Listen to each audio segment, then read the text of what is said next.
এই ভিডিওর সর্বশেষ পার্ট সিদ্দিক শেষ করতে চায়, বলো কি বলতে চাও? বলতে চাইতেছি এই যে একটা কবুতর 1 বছরে একবারও আকাশ কি জিনিস উড়ে নাই। আচ্ছা 1 বছর পরে ওরে নিয়ে ডাইরেক্ট পাল্লা দিতে গেছে গা। ও প্রায় 65 কিলো পর্যন্ত নরসিংদী রোড এইদিকে ওইদিকে সব দিকে আসা। আমার অবাক লাগলো যে একদিন উড়াইলো না, এই কবুতর কেমনে আইলো। আর কি সিজন ইনটেক মারছে ওরা ডাইরেক্ট? মানে পুরাই লয়ে গেছে, এরপরে পাল্লা যাইতেই আছে, মানে ওর আর কোনো ইয়া নাই। আর কি না নাই? না নেই। ওর কি ব্রেন অনেক শার্প।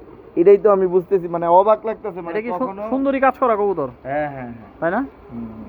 ওরা নাম দিয়েছি আমি টাইগার। টাইগার শ্রফ। আচ্ছা পরে আর কি? ও যেভাবে আসতেছে ও মূলত কিন্তু 2-3টা কবুতরের প্যাটার্ন থেকে আসা। আচ্ছা কি কি কবুতর? রাব্বানি কবুতর আছে আর নাসুর কবুতর দিয়ে আসা। আর কি আছে? সুন্দরী কাজ করা কবুতর আছে। আর কয়দিন আগে একজন বলছে রানী কবুতর। আসলে রানী কবুতরটা যারা যারা দেখছে তারাই বলতে পারবে, হয়তো বা আমি দেখি নাই, আমি বলতে পারতেছি না। রানী রানী কবুতরটা মূলত এরকম লাল গিয়ার, ও বাচ্চা খাওয়াইছে এই জন্য রানী বলতে আর কি কোন রানী? কি কি কবুতরের জাত এটা? এটা কাজ করা কবুতরের জাত, রানী কবুতর। কে বলছিল? পুরান ঢাকায় বলছিল কেউ? আচ্ছা আচ্ছা পরে ওই কবুতরের জাতে ওইটা ওই কবুতর স্টাইল। আচ্ছা ঠিক আছে, থ্যাংক ইউ।